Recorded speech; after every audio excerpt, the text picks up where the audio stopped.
성경에 나오고 있는 많은 사람들이 다 죄를 지었습니다. 하물며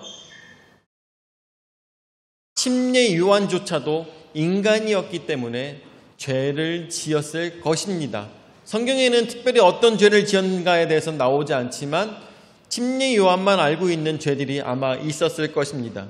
그렇지만 공식적으로 성경에 나오고 있는 많은 사람들 중에 유일하게 죄가 없는 사람은 누구? 예수님밖에 없다라는 것이죠.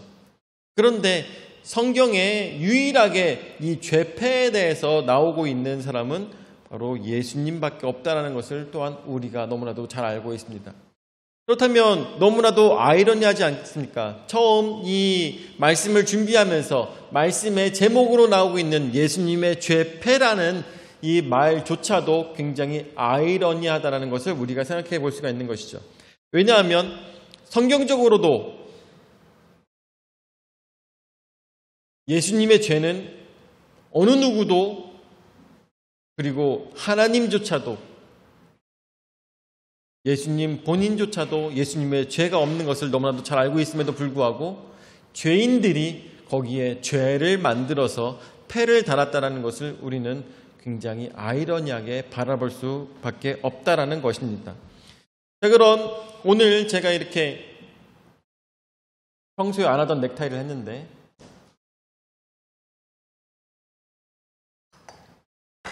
왜 평소에 안 하던 넥타이냐? 이 넥타이가 너무 빨개요. 너무 빨개. 그래가지고 이 넥타이는 웬만하면 피하게 되더라고요. 이 빨간색이 너무 붉어가지고. 근데 오늘은 예수님께서 십자가에 못 박히시는 날 설교니까 이렇게 빨간 넥타이를 준비해서 왔습니다.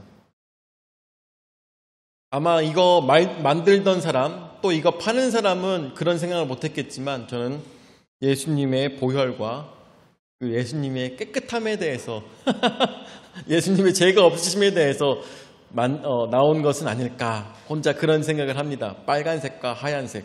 자, 오늘 말씀을 들어가도록 할게요. 첫 번째, 구레네 사람 시몬에 대해서 성경에서는 뜬금없이 나오고 있습니다. 21절 말씀해 보니까 마침 알렉산더와 루포의 아버지인 구레네 사람 시몬이 시골로부터 와서 지나가는데 그들이 그를 억지로 같이 가게 하여 예수의 십자가를 지우고 라고 이야기하고 있습니다. 여러분들, 여기 나오고 있는 이 구레네 사람 시몬이라는 사람의 인적 사항에 대해서 너무나도 뜬금없이 갑자기 너무 자세하다는 생각이 들지 않습니까? 여기서 나오고 있는 구레네 사람 시몬이 시골로부터 와서 지나가는데 그들이 그를 억지로 같이 가게 했다고 했습니다. 그들이 누굽니까? 이 로마 병정들이 예수님이 지고 가는 이 십자가의 무게를 감당하지 못하여서 이것을 같이 지고 가게 하였습니다. 역사적으로 우리가 보통 알고 있는 예수님의 십자가는 십자가 모양 그대로를 우리가 얘기하고 있지만 사실은 역사적으로 이것은 가로 나무만 지고 가게 되어 있습니다. 그래서 가로로 된 나무를 지고 가는데 그 나무가 무게가 20kg 정도 돼요. 20kg 정도.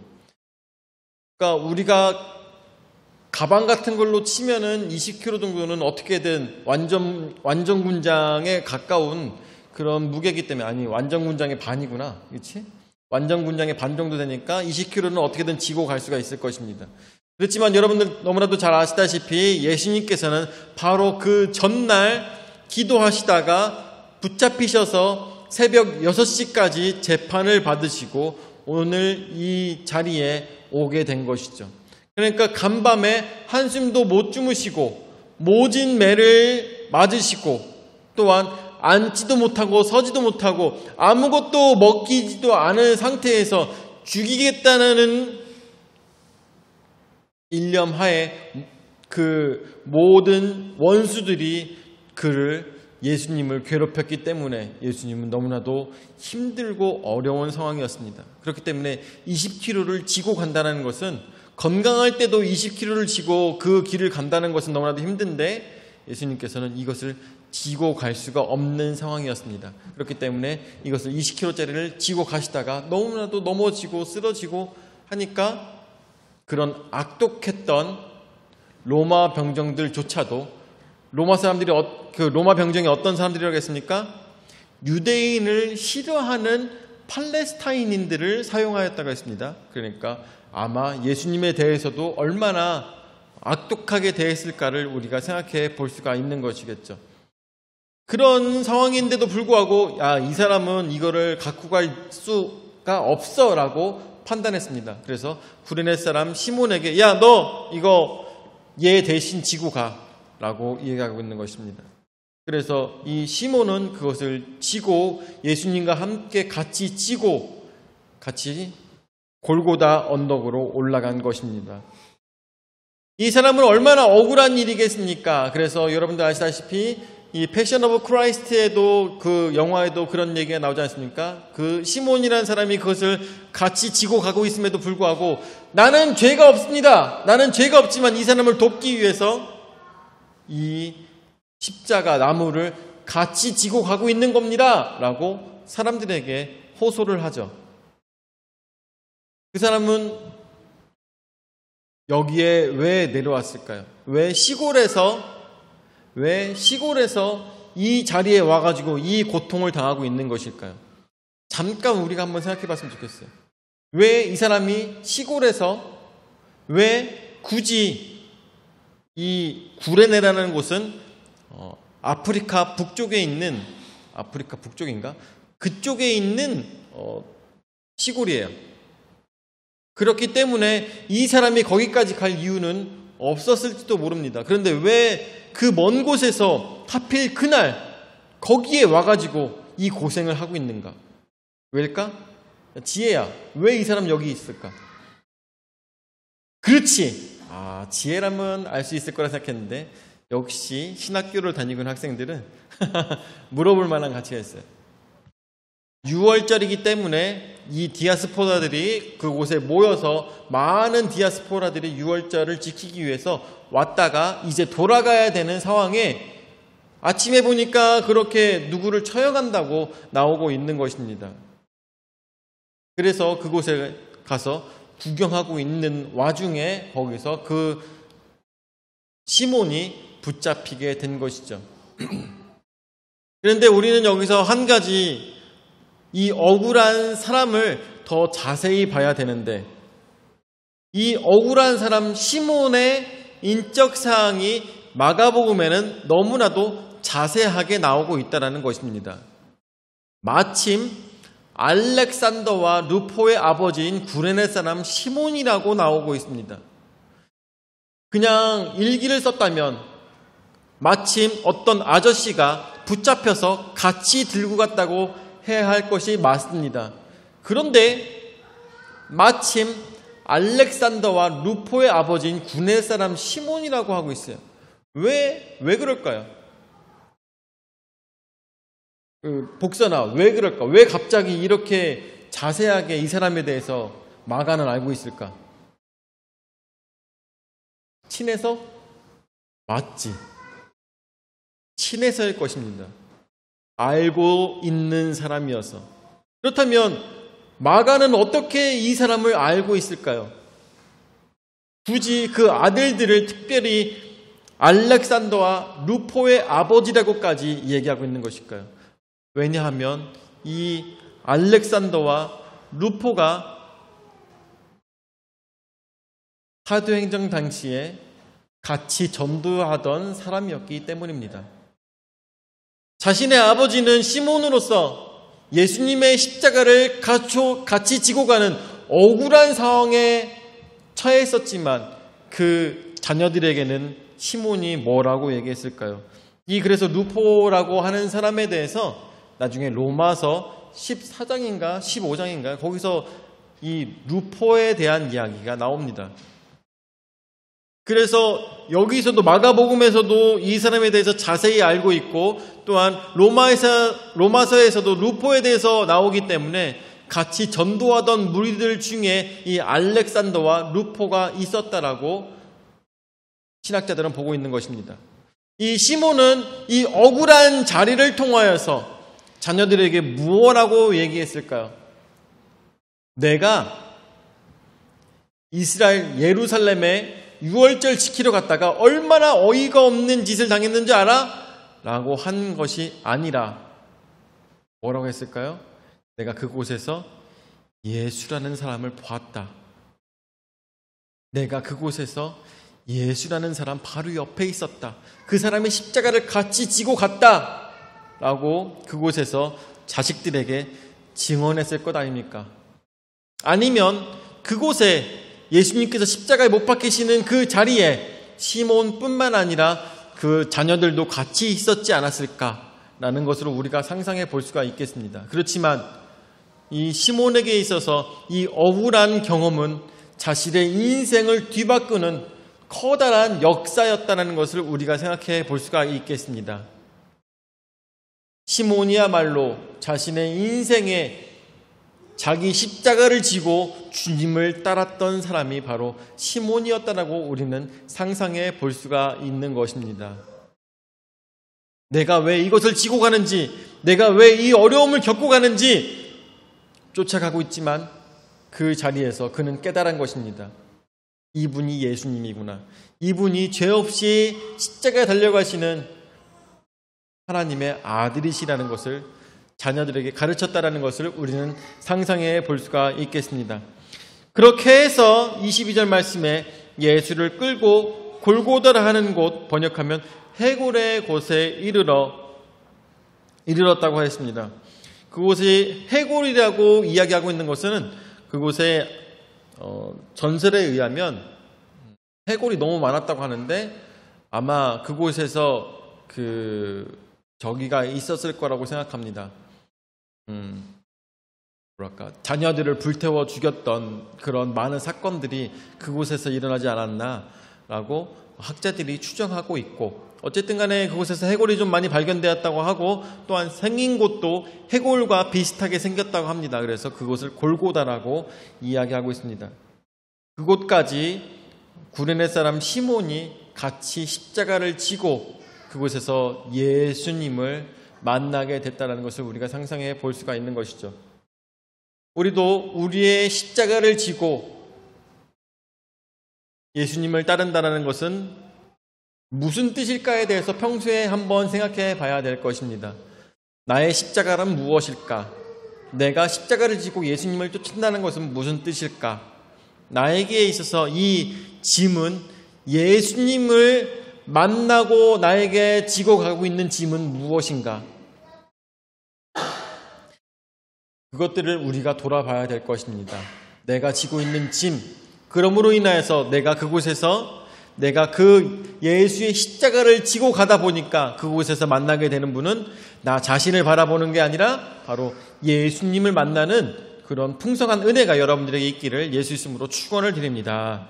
아멘. 자, 그래서 두 번째로 모략을 탄 포도주를 주게 됩니다. 여기서 마가복음에서는 모략을 탄 포도주를 주었으나 예수께서 받지 아니하시니라 라고 했습니다.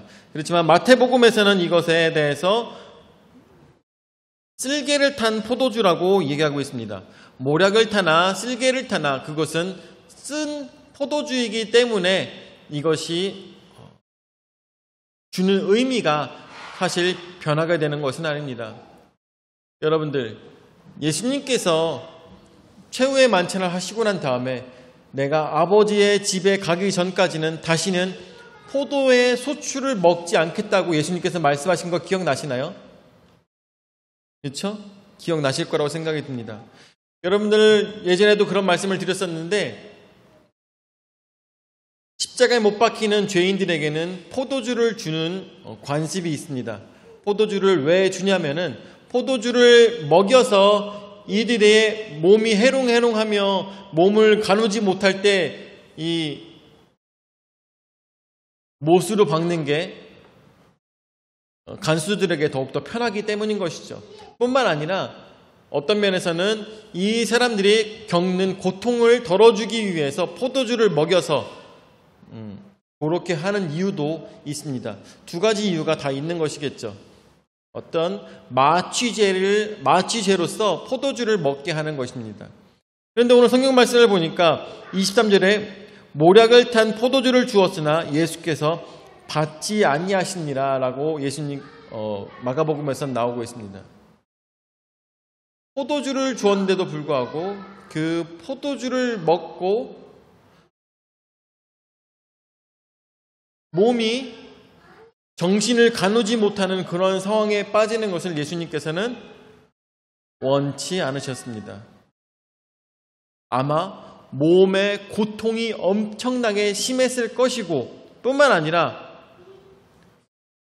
뭔가 음료를 마시고 싶은 욕구도 굉장히 컸을 것입니다.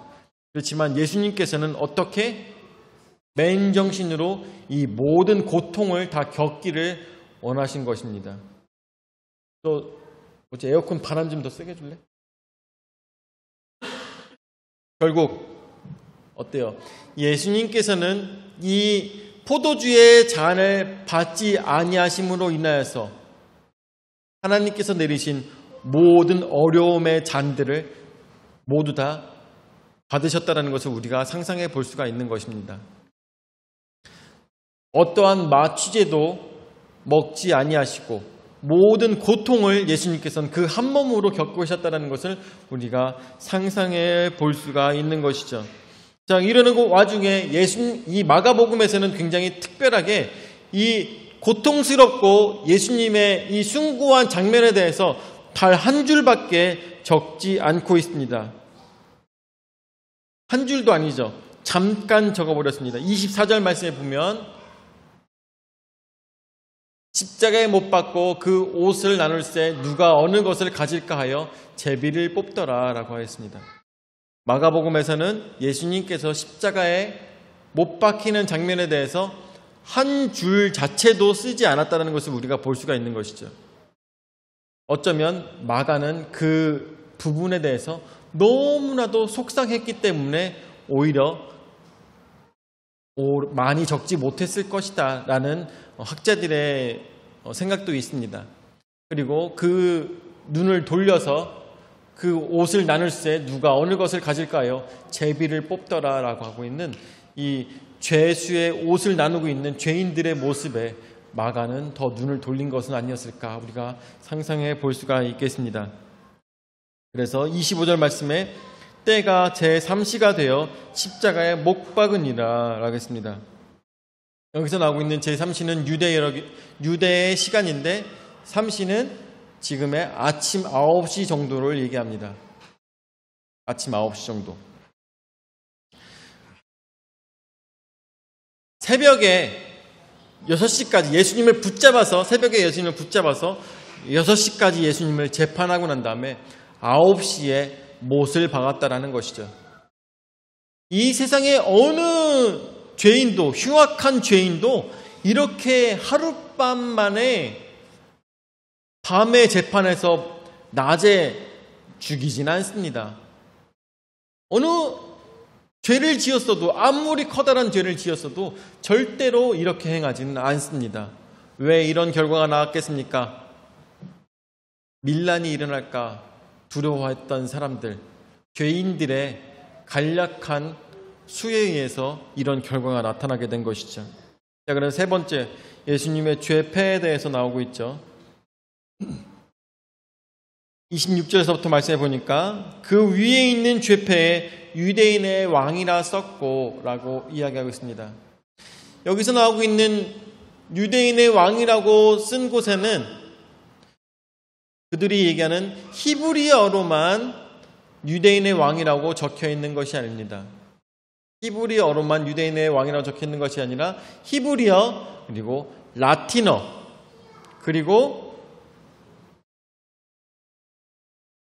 헬라어로 세 가지 언어로 유대인의 왕이라고 적어놨습니다.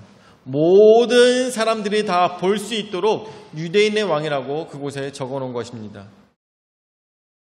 이것은 또한 우리에게 어떻게 다가올까요? 유대인의 왕이라고 예수님께서 이 세상에 태어나셨을 때 마태복음 1장과 마가복음 1장과 누가복음 1장에 예수님께서 태어나실 때 공방의 박사들이 찾아왔습니다. 그리고 예수님께 경배를 하며 유황과 황금과 모략을 예수님 앞에 드렸습니다. 그리고 그것을 내려놓으며 저들이 뭐라고 얘기했을까요? 뭐라고? 누가 태어났다고? 유대인의 왕이 태어났다고 저들이 간증을 하며 그곳에 황금과 유향과 모략을 내려놓은 것을 우리는 너무나도 잘 알고 있습니다. 그들은 유대인들이었습니까? 동방의 박사들은 유대인들이었습니까? 아닙니다. 이방인이었습니다. 이방인이었지만 그곳에 예수님의 태어나심, 유대인의 왕으로 태어나신 왕을 아련하고자 그곳에 모인 것이었습니다. 자, 이제 시간은 돌이켜서 예수님께서 십자가에 달려 돌아가시는 그 죄패에는 유대인의 왕이라고 적혀 있습니다. 누가 적었습니까? 누가 적었을까요? 아마 빌라도가 시켜서 그렇게 유대인의 왕이라고 적었을 것입니다. 유대인들은 예수님을 향하여서 외치며 뭐라고 얘기합니까? 자칭 유대인의 왕이라고 하십시오 라고 얘기하고 있지만 그곳에 죄패에는 빌라도가 이야기하기를 유대인의 왕이라고 적었다라는 것입니다. 얼마나 빌라도가 유대인들을 싫어했는지 알 수 있는 대목이긴 하죠. 왜냐하면 빌라도는 유대인들을 싫어했고 뿐만 아니라 유대인들의 하는 일들에 대해서 엄청나게 비꼬는 그런 성향을 갖고 있었습니다. 그렇지만 그곳에는 오히려 그런 상황을 통하여서 진정한 죄패가 아니라 그분의 이름이 붙게 되는 그런 아이러니한 상황이 또한 펼쳐지게 됐다는 것을 우리가 성경 말씀을 통해서 보게 되는 것이죠. 유대인의 왕이라고 적었습니다. 그리고 그것이 모두가 다 볼 수 있게 라틴어와 헬라어까지 적어서 모두가 다 유대인의 왕이라고 인정하는 모양이 되었다는 것을 우리가 상상해 볼 수 있는 것이죠. 유대인들이 그것을 원했나요? 아닙니다. 처음부터 끝까지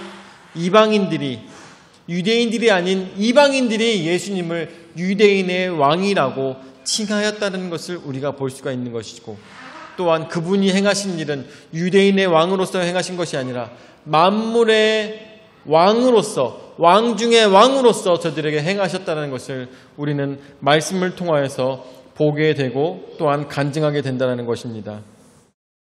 27절 말씀에 보니까 강도 둘을 예수와 함께 십자가에 못 박으니 하나는 그 우편에 하나는 좌편에 있다라고 했습니다. 오늘 제가 여러분들에게 드린 이 성경 이야기에도 보면은 회개한 강도와 회개하지 않은 강도에 대해서 나오고 있습니다. 여기에 보면은 이름까지도 나오고 있는데, 그들의 이름까지도 나오고 있는데, 이 이름은 어디에서 근거가 된 것이냐면 외경 중에 하나인 도마복음이라고 있습니다. 그곳에 도마복음에는 그들의 이름까지 나오고 있습니다. 한 명은 예수님을 인정하고 당신이 아버지 품에 안길 때 나도 같이 있게 하옵소서라고 했던 선한 이 강도에 대해서 얘기가 나옵니다. 그래서 이 선한 강도는 예수님께서 말씀하시길 너는 오늘 나와 함께 낙원에 있으리라 말씀하셨고, 또한 그 다른 편에 있었던 강도는 당신이 그리스도라면 당신 자신과 우리를 구원해보라고 까지 이야기하였던 사람, 요 사람들이 캐스타스에 대해서 나오고 있습니다. 이분은 죄가 없으셨음에도 불구하고 양옆에 죄인의 자리에 함께 십자가에 못 박으셨다는 것을 우리가 볼 수가 있죠. 또한 우리가 한 가지 더 생각해 봐야 될 것은 예수님께서 십자가에 못 박히시는 그 자리, 원래는 누구의 자리였을까요? 원래는 누구의 자리였을까요?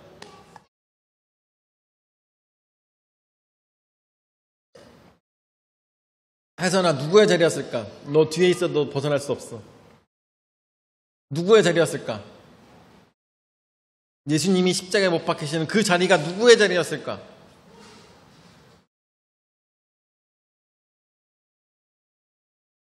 모르겠어? 예수님 대신에 안 죽은 사람이 있는데.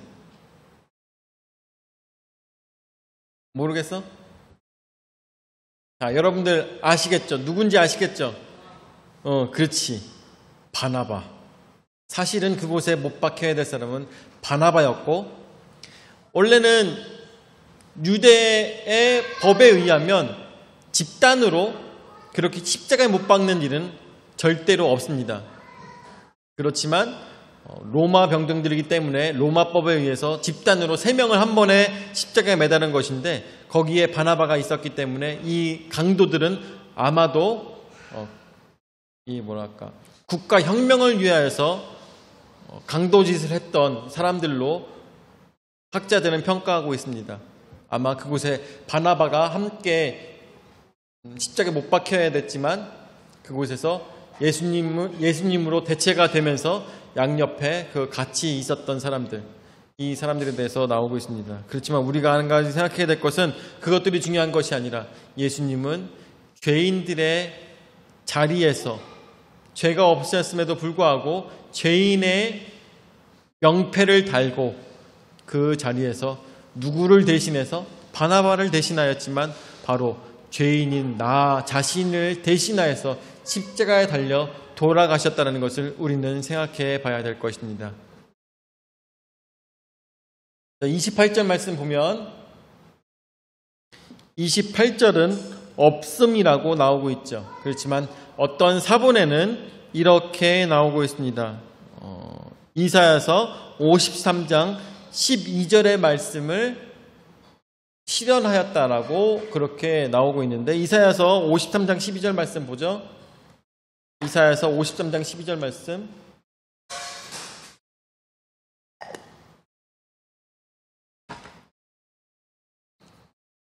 그러므로 내가 그에게 존귀한 자와 함께 몫을 받게 하며 강한 자와 함께 탈취한 것을 나누게 하리니, 이는 그가 자기 영혼을 버려 사망에 이르게 하며 범죄자 중 하나로 헤아림을 받았느니라. 그러나 그가 많은 사람의 죄를 담당하며 범죄자를 위하여 기도하였느니라. 아멘. 그렇습니다. 28절 말씀에 나오고 있는 이 내용은 이 말씀이 실현되었다라는 내용을 적고 있는 것입니다. 근데 성경 말씀에 보면은 이건 완전히 다른 얘기인데, 성경 말씀에 보면은 보통 없음이라고 적혀 있는 절도 있습니다. 없음이라고 적혀 있는 절도 있는데, 이렇게 적는 이유가 어느 누구는 사다니스트들이, 사단을 하는 사람들이 그 사람들이 일부러 뺐다 이렇게 낭설을 얘기하는 경우가 있는데, 그게 아니라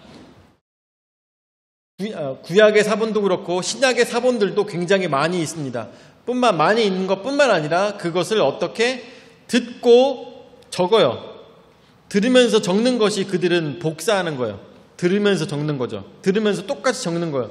그런데 그 와중에 어떤 사람은 자기 생각을 한 번 더 적은 사람이 있어. 네. 자기 생각 한 번 더 적은 사람이 있어요. 그게 이제 아마도 낭독하는 사람이 자기 생각을 얘기했을 때 그것을 받아 적은 사람들도 있을 것이에요. 그래서 이 없음이라는 것은 뭐냐면은 많은 사본들 중에 다른 사본들은 다 없는데 몇 개만 그것이 적혀 있으면 그 부분을 뺍니다. 왜 뺄까요? 학문적인 입장에서 하나님의 말씀에는 더하지도 빼지도 않게 하기 위해서 가장 최선을 다해서 가장 객관적으로 적기 위해서 주관적인 내용을 빼버리는 것이에요. 그렇기 때문에 성경 말씀에 없음이라는 것이 나옵니다. 그것을 꼭 기억하셨으면 좋겠는데, 어쨌든 간에 예수님께서는 이 이사야서 말씀을 통하여서 실현됨으로 우리들을 위해서 십자가에 달려 돌아가신 것입니다. 그래서 오늘 말씀을 마무리 지면서 여러분들에게 이야기하길, 예수님의 죄패, 그렇습니다. 예수님은 십자가에 달려 돌아가시는 그 순간, 그렇게 속상하고 그렇게 눈물 나며 너무나도 답답한 그 순간에도 하나님께서는 그 모든 현상들을 사용하셔서 어떻게 구레네 사람 시몬을 통하여서 많은 사람들을 예수 그리스도 이름으로 불러오는데 사용하셨고, 또한 포도주를 통하여서 예수님께서 하신 말씀을 이루셨으며 또한 이 죄패를 통하여서 많은 사람들이 유대인의 왕이 누구인지 또한 그곳에서 진정한 하나님의 아들이 누구신지까지 그리고 유대인들만 구원하시는 것이 아니라 예수님을 유대인의 왕으로서 하나님의 아들로서 이 왕 중의 왕으로서 인정하는 모든 사람들을 구원하시는 일에 하나님께서는 예수님의 죽으심까지도 사용하셔서 누구를 위하여서 이 세상의 모든 사랑하는 사람들을 살리시기 위한 하나님의 노력이 있었다는 것을 우리는 기억해야 될 것입니다.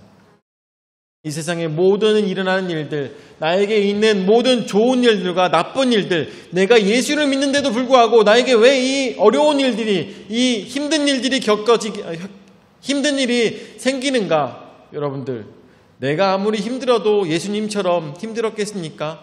예수님께서 하나님의 아들이신데도 힘든 고난이 있으셨으면 우리가 생각하며 모든 일들이 하나님께서 영혼을 살리시기 위한 일들이라는 것을 우리는 기억해야 될 것입니다.